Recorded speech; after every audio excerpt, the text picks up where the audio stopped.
अध्याय 2 अर्जुन ने श्री कृष्ण की शरण ली। श्लोक नंबर 58।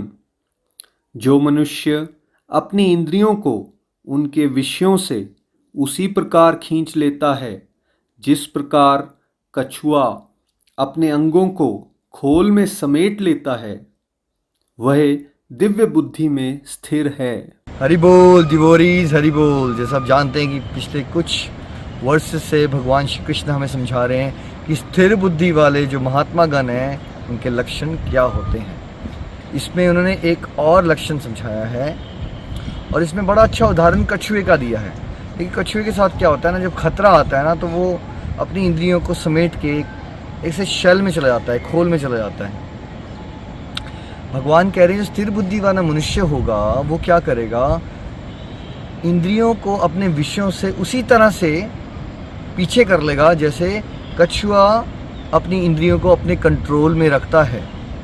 देखिए, इंद्रियों का विषय सिंपल भाषा में क्या है, जैसे आपकी जीभ एक इंद्रिय है, तो कुछ टेस्टी खाना जैसे बर्गर या पिज़्ज़ा या लेट्स से जो भी आपको पसंद है, कढ़ाई पनीर जैसे मुझे बहुत पसंद है, तो वो क्या हो गया, उसका विषय हो गया। या आँखें हैं तो आँखों का विषय क्या हो गया, कुछ सुंदर लगने वाली वस्तु, चाहे कोई सुंदर सी कार या सुंदर सी कोई सीनरी, है ना, सुंदर सी ड्रेसेस। तो नॉर्मली आमतौर पे क्या होता है कि हमारी इंद्रियां आउट ऑफ कंट्रोल होती हैं, ठीक है, जंगली घोड़ों की तरह। लेकिन जब कोई स्थिर बुद्धि हो जाता है तो उसको ये समझ आ जाती है कि यार ये संसार में चकाचौंध है, ये मुझे तृष्णा फंसा लेगी।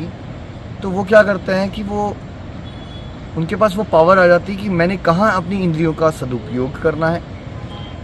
फॉर एग्ज़ाम्पल, जब भगवान के बारे में चर्चा करने को, गुणगान को करने को मिलता है तो वो अपनी वाणी की पावर से भगवान के बारे में गुणगान करके दूसरों को इंस्पायर करते हैं। लेकिन अगर दुनियादारी का माहौल हो जहाँ पे लोग गप्पे मार रहे हो फॉर एग्ज़ाम्पल, या किसी की निंदा चुगली कर रहे हों, तो उनके पास वो पावर आ जाती है कि वहाँ पे वो चुप रहना जानते हैं या वहाँ से टॉपिक बदल के कोई और कॉन्वर्सेशन कर देते हैं शुरू। तो उनके पास ये पावर आ जाती है कि वो अपनी सेंसेस को कंट्रोल कर सकें, है ना। जैसे हमारे पास एक रिमोट कंट्रोल होता है ना, रिमोट कंट्रोल से आप बटन दबाते हो तो एनडीटीवी लग जाता है या आज तक लग जाता है, राइट। तो रिमोट कंट्रोल आपके हाथ में होता है, आपका टीवी आपके हिसाब से चलना चाहिए।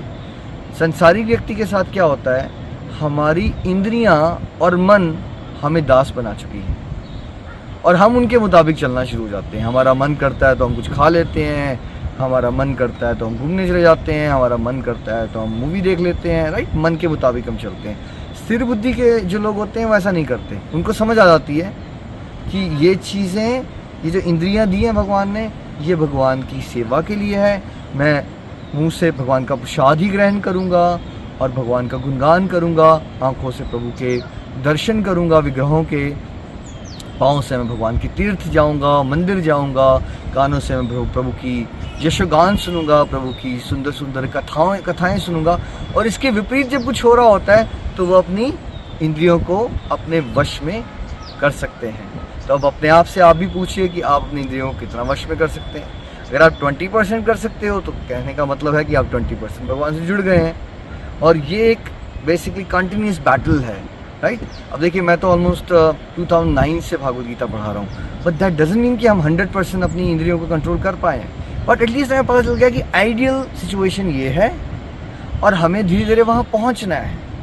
और बहुत हद तक बहुत सारी चीज़ों में कर भी पाते हैं और बहुत सारी चीज़ों में फेल भी हो जाते हैं। तो जब फेल हो जाओ तो निराश होके ये पाथ नहीं छोड़ देना है, ये सोचना है, हे प्रभु मैं मूर्ख हूँ, अज्ञानी हूँ, प्लीज़ मेरी हेल्प करो। मैं आइडियली उस स्टेज पे पहुँचना चाहता हूँ, मैं वैसा बनना चाहता हूँ जो आप चाहते हो मैं बनूँ, लेकिन मैं नहीं कर पा रहा हूँ। प्रभु मुझ पर कृपा कीजिए। और देखिए, जब प्रभु कृपा करेंगे तो आप भी स्थिर बुद्धि वाले मनुष्य बनेंगे और अपनी इंद्रियों को संयम में रख पाएंगे। श्रीमद् भागवत गीता की जय।